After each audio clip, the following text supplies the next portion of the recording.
sorry for the background. We're on the road, but it's going to be a lockout. The lockout is happening. We're talking about owners, and they're still playing the public game. Okay, they're running to media members and leaking out certain information that they feel is going to win them the view in public perception. We are talking about owners saying that if they agree to what the WNBA players are asking them to sign, they will face a $700 million. We're talking on the road right now, so excuse the background noise, but this situation is too serious to ignore. All signs point to one outcome. A lockout is coming to the WNBA. At this stage, it doesn't feel like a possibility anymore. It feels like something that's already in motion. The owners and the players are locked into a public battle. And instead of solving problems at the negotiating table, both sides are trying to shape public opinion through the media. Owners are talking to reporters, sharing selective information, and presenting themselves as the victims in this dispute. They're spreading the message that if they agree to what the players are demanding in the new collective bargaining agreement, they could lose as much as $700 million over the life of the deal. That's the number they keep repeating, $700 million. And they aren't saying that's how much they plan to pay the players. They're saying that's how much they believe they will lose. To make their argument sound more dramatic, they're claiming those projected losses would be greater than all the money the league has ever lost across its entire 29-year history. That is a huge statement. And with the January 9th deadline approaching fast, both sides are standing their ground instead of moving closer together. The big question now isn't whether a work stoppage is coming. It's how long it will last once it begins. Recent reporting explains that the owners and the players remain far apart on several major issues. And honestly, that's what makes this situation confusing and frustrating. After months of negotiations, how can the two sides still be this divided? Reporter Alexa Filippo shared an update explaining exactly where the disagreement comes from. The Players' Union submitted a proposal back on November 28 requesting a salary cap of $12.5 million per team. Meanwhile, the league's current offer starts at just $5 million in the first year.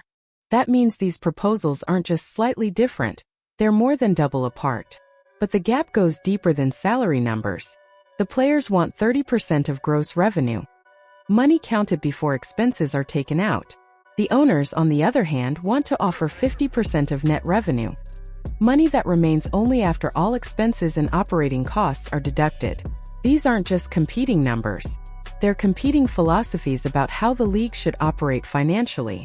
The owners argue that agreeing to the players' model would put the league at risk and threaten its long-term stability. They insist that such a deal could cause financial losses greater than anything the league has seen in nearly 3 decades. However, the players don't buy that narrative.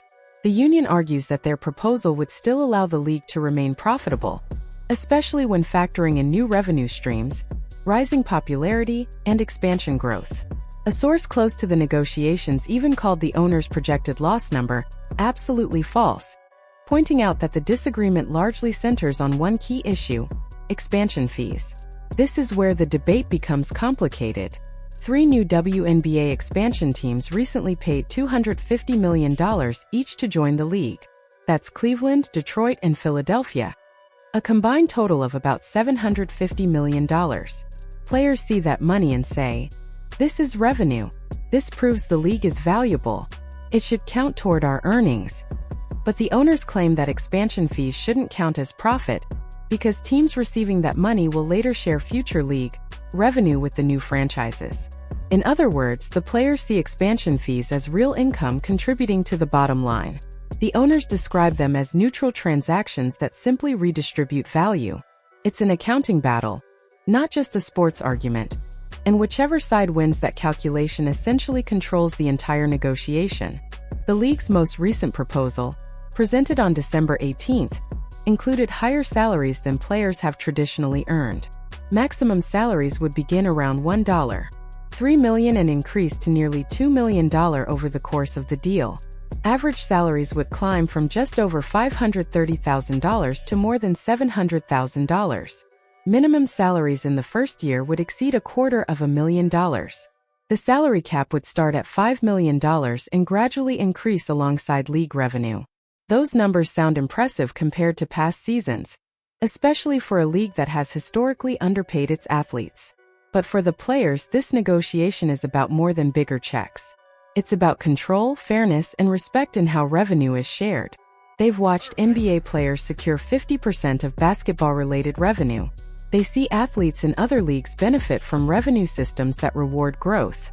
So they're asking why women's basketball operates under a completely different financial model, especially now, when popularity and revenue are finally rising.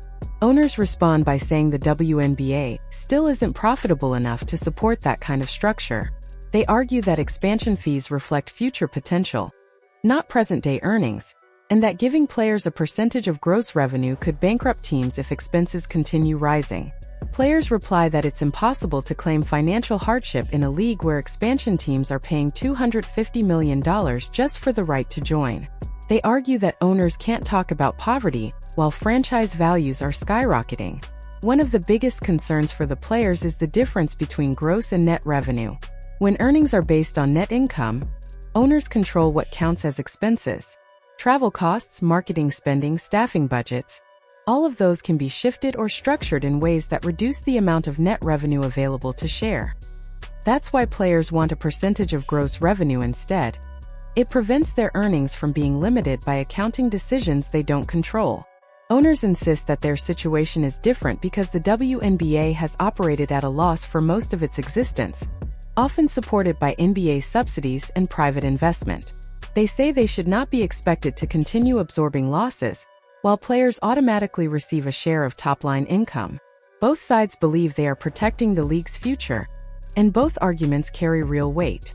Meanwhile, public messaging has become part of the fight. Owners leaked the $700 million loss projection to the media. The union immediately disputed it, calling it misleading and inaccurate. When both sides start arguing through reporters instead of negotiating behind closed doors, it usually means talks are not progressing. And all of this is happening right after the WNBA experienced its most successful season ever. Ratings reached record highs.